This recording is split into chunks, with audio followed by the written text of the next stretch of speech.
मेरे साथ जो शख्सियत बैठी हैं आप सीमा गौतम है और मैं गोरखपुर में। गोरखपुर बाबा आदित्यनाथ योगी की नगरी है और गोरखपुर वैसे भी हाई वोल्टेज ड्रामों के लिए मशहूर रहता था, चाहे तो हिंदुत्व के चलते और चाहे अम्बेडकरवादी और हिंदुत्व के बीच में होने वाले टकराव के चलते।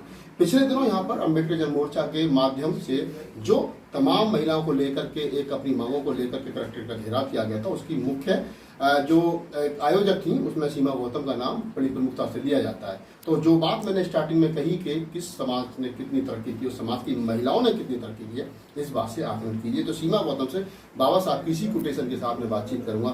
सीमा जी, बहुत बहुत स्वागत है आपका हमारे चैनल में। थोड़ा सा हमारे अपना परिचय के बारे में बताइए कि आप को जैसे पढ़ लिख करके नौकरी करनी चाहिए थी, परिवार का पालन पोषण या उनको परिवार की मदद करनी चाहिए थी, आपने संघर्ष का रास्ता ही क्यों चुना? सबसे पहले बहुत बहुत धन्यवाद आपका कि आप हमारा इंटरव्यू लेने और हमारे ऑफिस आए, तो बहुत बहुत धन्यवाद। मैं भी आपका धन्यवाद करता हूँ कि आपने अपने ऑफिस में बुलाया, चाय पिलाई और घुसने दिया। हमें डर लगता है गोरखपुर आने में। नहीं, ये समाज क्या है, ये आप लोगों का ऑफिस है और कभी भी आ सकते हैं क्योंकि ये पीड़ितों का ऑफिस है। पीड़ित भी आते हैं, अभी पीड़ित उस कमरे में बैठे हैं। हर लड़की का एक सपना होता है कि भाई पढ़े लिखे जॉब करे। मेरा भी सपना था कि मैं भी पढ़ी लिखूं और जॉब करूं, लेकिन कहते हैं कि मैं किस्मत नहीं मानती हूं, क्योंकि किस्मत की बात नहीं करूंगी, क्योंकि मैं किस्मत खुद लिख रही हूं अपने हाथों से, और बाबा साहब ने किस्मत में भरोसा करना नहीं सिखाया है। तो मेरा जो फैमिली है बहुत अच्छा फैमिली है। गांव में मेरा बहुत ज़्यादा ज़मीन भी रहा है, लेकिन कुछ फादर के डेथ के बाद 2010 में हमारे फादर का इलाज के दौरान उनका डेथ हो गया, और डेथ के बाद फिर मदर रही और उनको कुछ लोग उनके पीछे ज़मीन के लिए पीछे पड़े और उनको अपने डाइवर्ट कर लिए। जैसे भी उन्होंने सारी प्रॉपर्टी बेच दिया, और बेचने के बाद मदर का भी हत्या हो गया 2019 में। मैं यूपीएससी की तैयारी कर रही थी। मैं यही गोरखपुर से सरस्वती कॉलेज, सरस्वती कोचिंग है, आईएएस कोचिंग है। तो मैंने 1-2 महीने ही मैंने अभी गई, उससे पहले हमारी माँ का हत्या हो गया 1 महीने के बाद। मेरा सपना था कि मैं यूपीएससी करूं और मैं अच्छा जॉब ढूंढ रही थी, मुझे जॉब चाहिए। मतलब यूपीएससी की तैयारी करते करते आप कहीं ना कहीं आंदोलन में आ गए? नहीं, आंदोलन में मैं यूपीएससी की तैयारी करते नहीं आई। जब हमारी माता का हत्या हुआ तो मैं अपने लिए न्याय मांगने लगी इसी गोरखपुर में।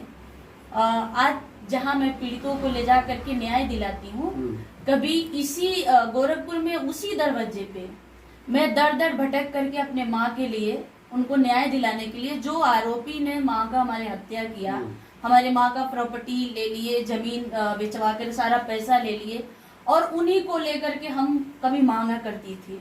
और अपने लिए न्याय मांगते मांगते हमने बहुत सारे लोगों को हमने सोचा कि क्यों ना मैं, जब मुझे न्याय मिल सकता, जब लड़ने से जब मुझे मिल सकता है, तो मैं दूसरे के लिए क्यों नहीं लड़ सकती हूँ। तो हमने थोड़ा सा उनके लिए सहारा बनने की कोशिश की कि चलो यहाँ पे मिल सकता है आपको, यहाँ से नहीं यहाँ पे न्याय मिल सकता है। और वो सहारा कब मेरा इतना बड़ा कारवां बन गया, मुझे खुद नहीं पता चला। मायावती जी आईएएस की तैयारी करते करते राजनीति में आई और वो 4 बार सीएम रही।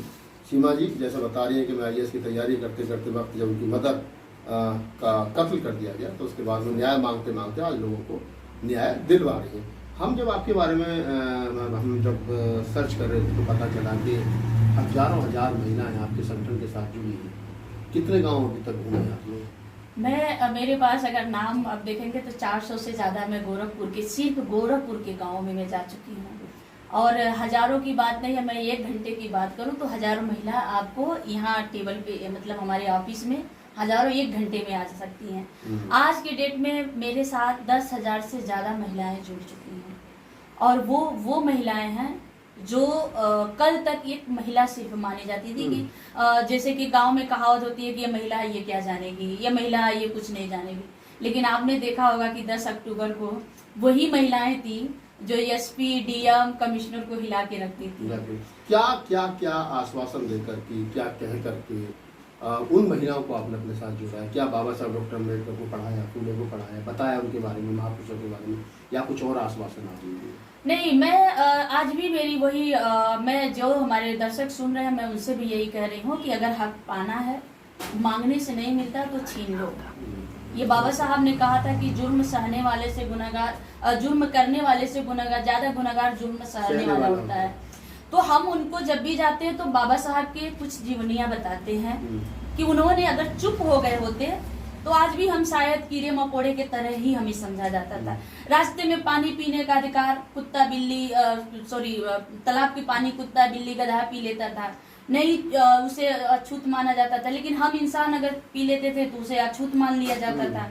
रास्ते में कोई भी जानवर चलता था उससे नहीं कोई अछूत होता था, लेकिन हम चलते थे तो अपवित्र हो जाता था। तो ये बातों को बताते हुए उनको हम ये बताते हैं कि अगर आपको अपना अधिकार चाहिए, मान सम्मान से जीना है, अगर आप चाहती हैं कि आपके भी अंदर आपका भी बच्चा मान सम्मान, आप जो जलालत झेल रही हैं, भाई अधिकतर लोगों के पास जमीन है ही नहीं, दूसरे के दिए हुए जमीन पे कुछ लोग तो घर बनाए हुए हैं।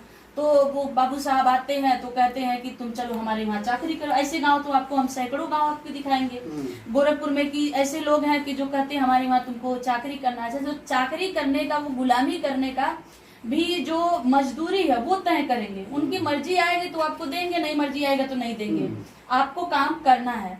तो हम उनको ये बताते हैं कि अगर आपका अधिकार चाहिए, बाबा साहब ने हर क्षेत्र में हमें बराबर का भागीदारी दिया, बराबर का हिस्सा दिया है। तो हमें वोट डालने का अधिकार तो हमें बराबर का मिल गया। प्रधानमंत्री डालते हैं तो एक गिना जाता है, और हम दलित गरीब पिछड़े और जो भी लोग शोषित लोग हम लोग डालते हैं तो भी एक गिना जाता है। मतलब 1 वोट 1 मैन 1 वैल्यू, सभी की कीमत बराबर है। तो जमीन के मामले में आज भी भारी गैर बराबरी क्यों है? अन्य संसाधनों में गैर बराबरी क्यों है? जैसे पढ़ाई लिखाई की बात ले लीजिए, उनके बच्चे विदेशों में पढ़ रहे हैं, हमारे बच्चे, हमारे गरीबों के बच्चे, दलित पिछड़ों के बच्चे जो मतलब गरीब है, एकदम दबा कुचला शोषित है, उनके बच्चे प्राइमरी विद्यालय तक ही सीमित हैं। अगर चिकित्सा की बात करेंगे तो हमारे गरीब घर के बच्चे, गरीब घर का फैमिली के किसी को बीमारी होती है तो उसको पता चलता है बेड ही नहीं मिलता है, और वही अमीर के तो वो जाके दिल्ली में दवा करा लेते हैं, विदेश चले जाते हैं। तो जो जहाँ पे उनको जो सुख सुविधाएं मिलनी चाहिए वो सारे से उनको तो वंचित कर दिया गया है। इसलिए हमने कहा कि अगर चाहिए मान सम्मान की जिंदगी चाहिए तो मैं लड़ रही हूँ, आप भी लड़िए।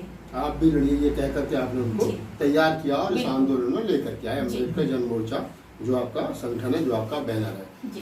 तो सीमा गौतम यही काम करती रहेंगी जो कर रही हैं, लोगों को इकट्ठा करना, आंदोलन करना, एसपी का डीएसपी का घेराव करना, डीएम का घेराव करना, या सीमा गौतम आगे चल के राजनीति में भी जाएंगे? देखिए, मैं एक बात आपको बता दूं कि जब तक पता नहीं ऐसा क्यों लोगों को लगता है, राजनीति का ऐसा छवि बना दिया गया है कि राजनीति का नाम लेते ही कुछ लोग भागने लगते हैं या उसे अलग नजरिया से भी देखते हैं।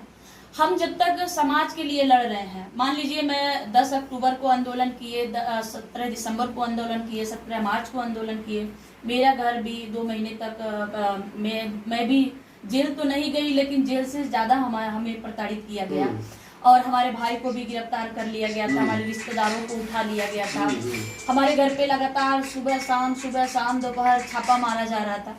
तो हमारे कहने मतलब जब तक हम समाज का काम तो वही है ना, वही काम अगर कोई नेता बन के करे या कोई समाज सेवक करे, बस फर्क ये है कि अगर हम चुनाव लड़ लिए तो राजनीतिक हो गए, चुनाव नहीं लड़ रहे हैं तो हम समाज सेवी हो गए।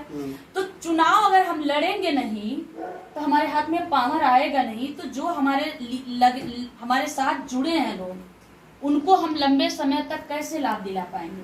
अभी आपने 10 अक्टूबर को आपने देखा कि जितना बड़ा हम आंदोलन किए और उसमें 12-13 लोग जेल गए, हमारे पत्रकार साथी भी गए, समाज सेवी भी गए, हम लोग भी जेल के जैसे हमारे लोग भी गए, 12-13 लोग जेल गए।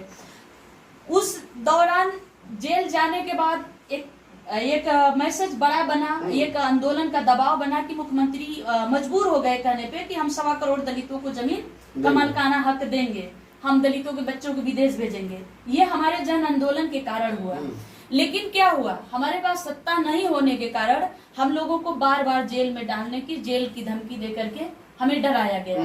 और डराने से, जब हमारे पास सत्ता होता है तो हम सदन में ये बात उठाते ना, ये हम सदन में जाकर के बात उठाते, हम विधायक होते तो हम ये बात अपनी प्रस्ताव में रखते, तो हमारा वहां से भी हमारा वेट बढ़ता है।